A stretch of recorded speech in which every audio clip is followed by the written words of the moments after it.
Et puis alors, là où j'ai été étonnée, je m'y attendais pas forcément, c'est qu'effectivement ça m'a rendue plus forte en fait.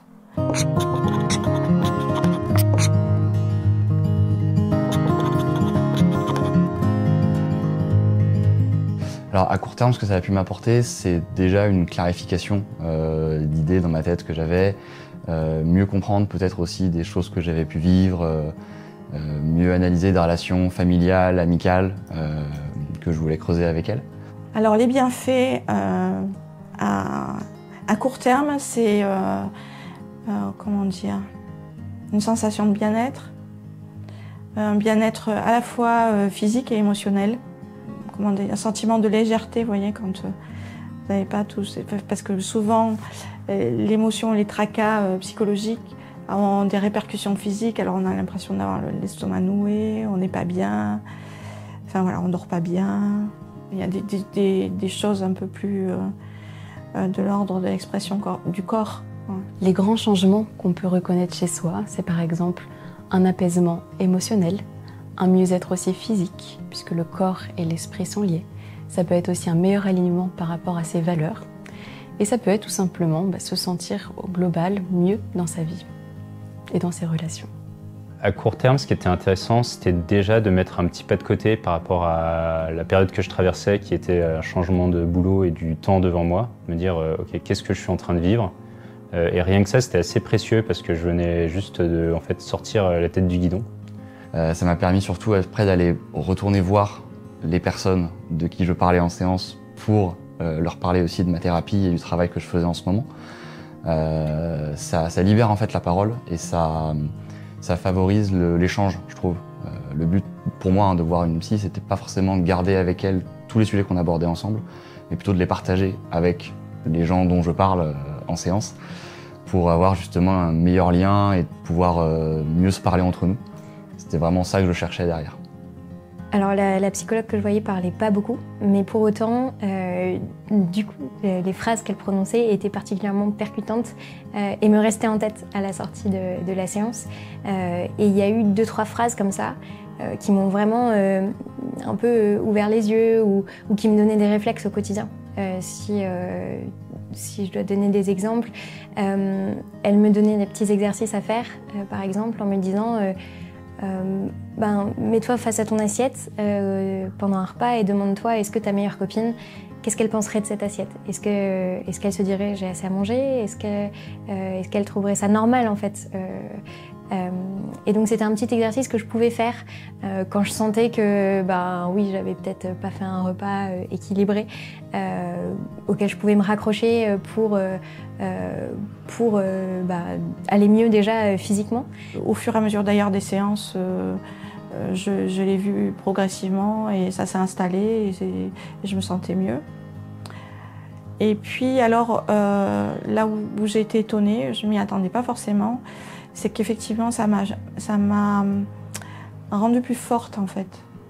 Je prends plus facilement des décisions, je me positionne beaucoup plus. À plus long terme, je pense que ce pas de côté, il a toujours été présent et en plus j'ai pu commencer à creuser sur des mécanismes plus profonds et des manières de travailler que j'ai déjà, des manières de fonctionner que j'ai depuis très longtemps.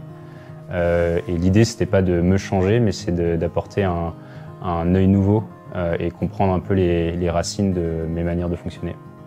Ce que ça apporte de se faire accompagner, c'est de la clairvoyance sur son mode de fonctionnement ou ses modes de fonctionnement. Ça apporte aussi du soutien au quotidien, dans des moments parfois plus difficiles. Ça apporte un regard plus neutre sur une situation précise. Et puis ça apporte un éclairage différent aussi sur certains aspects de son quotidien, personnel comme professionnel.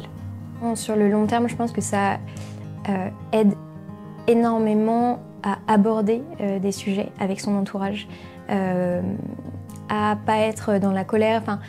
En fait, c'était une sorte de sas, de décompression un peu, quand je sentais que j'avais un problème avec, alors c'est très cliché, mais avec mes parents, avec mon copain, que je voulais aborder. Ça me faisait énormément de bien d'en parler avec ma psy, pour avoir une sorte de regard extérieur peut-être que je déverse les émotions les plus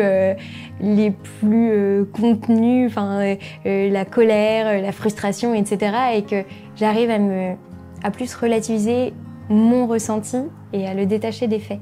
Dans ma manière de travailler aussi, ce que j'ai beaucoup apprécié, c'est d'améliorer ma communication, dans le sens où à partir du moment où je comprenais que certains mécanismes en moi pouvaient être un peu forts ou un peu grippés dans le sens ancien, je comprenais aussi que dans mes interlocuteurs au travail, ils avaient eux-mêmes leur propre travail à faire ou déjà fait, et ça permettait en fait aussi de moi-même de les appréhender avec plus de patience, de compassion, et moi-même d'adapter mon discours. Et un des impacts aussi moyen ou long terme que je vois de cette thérapie, ça va être une modification peut-être de mon lien avec mes proches, que ce soit famille ou amis, sur justement le fait de se confier, le fait de creuser un peu plus les choses, d'aller au fond des choses et de moins rester en surface.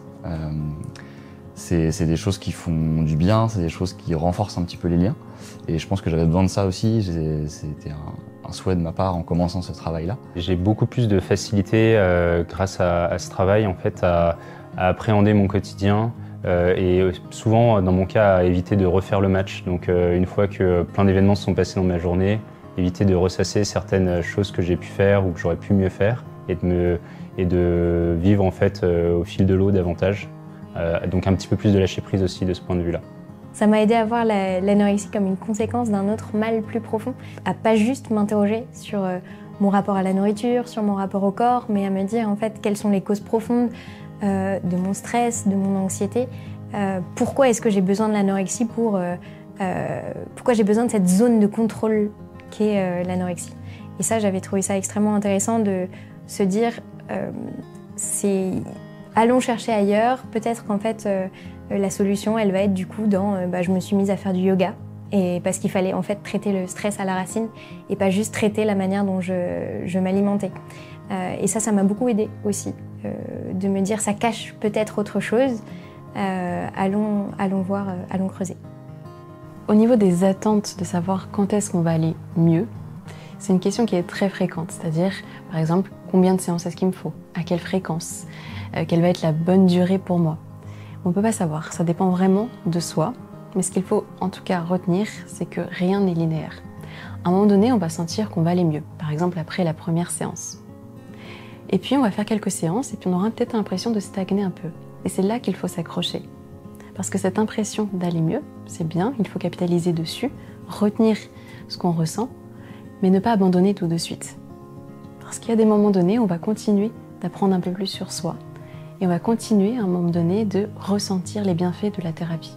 Et elle m'a beaucoup aidée à faire ce travail sur moi, de retrouver un peu ce qui était constitutif de mon identité et qui me rendait heureuse. Et pas juste ce trait de caractère de « Ah, je suis capable d'être super maigre ».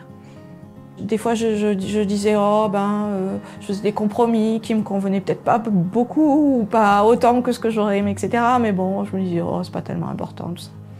Mais là, je pense que j'ai changé sur ce point de vue-là. J'ai pris un peu de, je sais pas comment on peut dire ça, d'assurance. Non, mais en tout cas, je me sens beaucoup mieux et je préfère maintenant comme je suis.